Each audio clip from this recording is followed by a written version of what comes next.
The Ricoh GR3 and 3X are powerful little cameras, but they can make you feel limited with their fixed lens and lack of built-in flash. You can try to solve this by getting a bunch of different accessories, but that could be a lot of money for stuff you may not enjoy.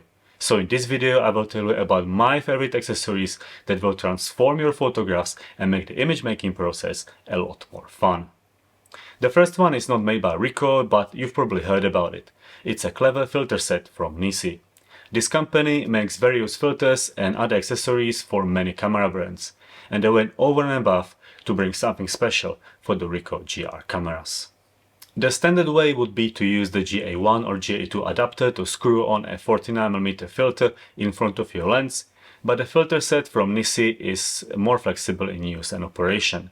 It starts with the pouch that has pockets inside, so you can throw your filters in and out as you go. I have been using the starter kit, which comes with a gradual ND filter, polarizer and a filter holder that slides onto the Ricoh GR lens.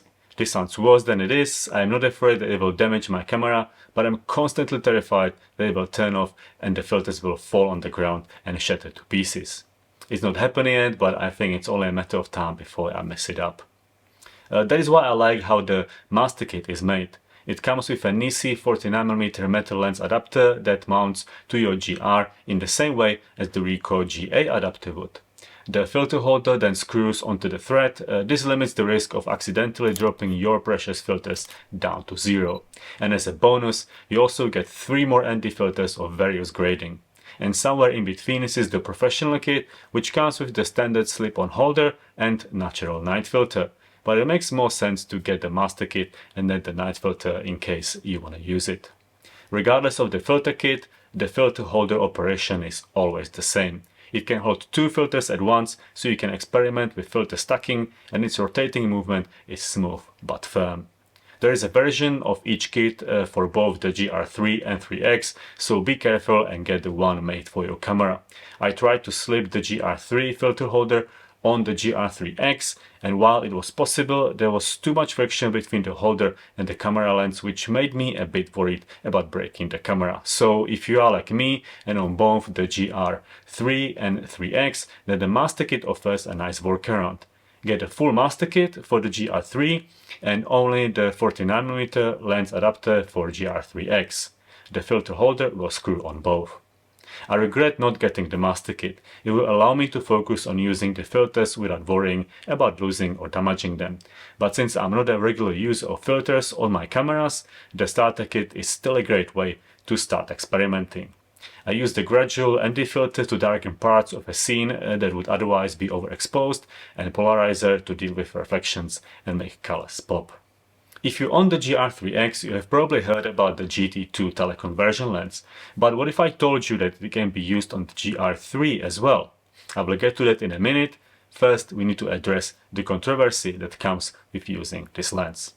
Optically, it's a 1.5 times converter. It mounts to the front of the Ricoh GR3 by using the GA2 lens adapter.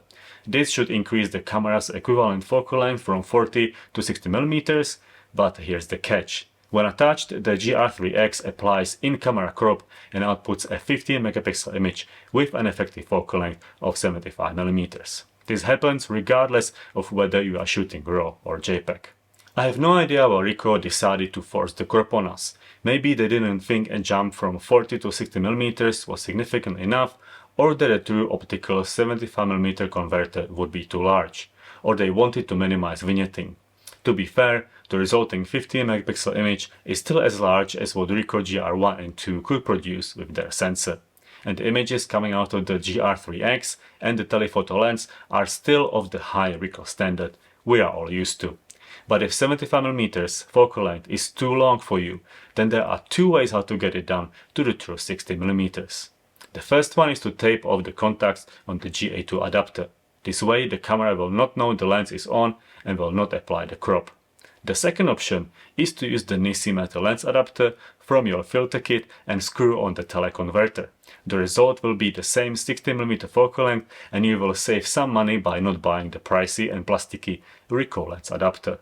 But beware, the Nisi lens adapter doesn't lock on the camera like the genuine Ricoh does, which may lead to an increased anxiety. Dropping a lens converter full of excellent glass is a scary thought.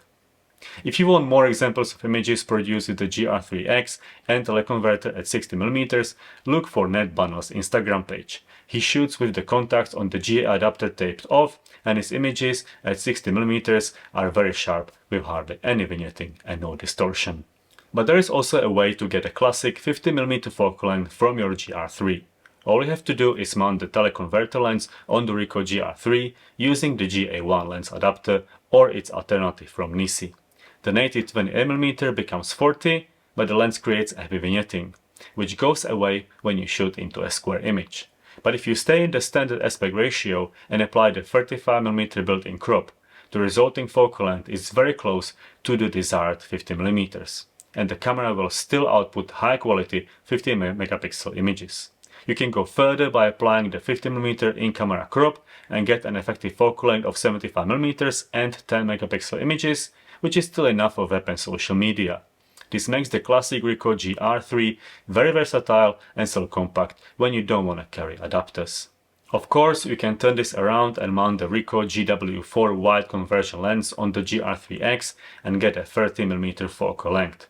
If you use the GA2 lens adapter, then the camera will recognize the wide lens and apply whatever in-camera corrections Ricoh have built in. But going from 40 to 30mm on the GR3X is a lot less attractive than jumping from 28 to 50 on the GR3. Also, the wide conversion lens is bigger and heavier than the teleconverter, so I use it only with the GR3 and in situations it handles the best. It's a great combo to have when you want to go hiking and not pack a big camera, but still have the option to capture magnificent views. And thanks to having minimal distortion, it's also great for taking photos of interiors. I've made a video dedicated to this lens, so check out the link below if you want to know more. One of the main complaints about the GR3 and 3X is the absence of a built-in flash.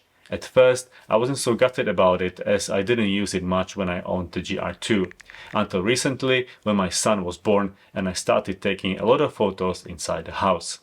The extra bit of light a small flash can produce does make life easier, even in a well-lit interior. Plus, the leaf shutter on the GR cameras allows for higher flash sync speeds than on other cameras I use, which is so useful for a toddler who doesn't stay still.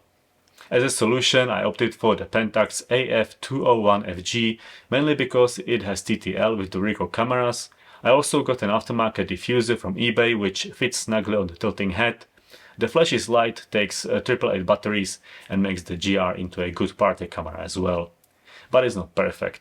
So I'm now looking at Lightpeak slabs so I can use the flash off camera with no wires attached. It's a shame they don't have a TTL option for Ricoh or Pentax cameras, but manual flash is not that hard to master, so you may see a new video soon where I will review this neat accessory. In the meantime, you should watch this video where I go through the Ricoh GR3 accessories I use every day to protect and carry these pocketable monsters.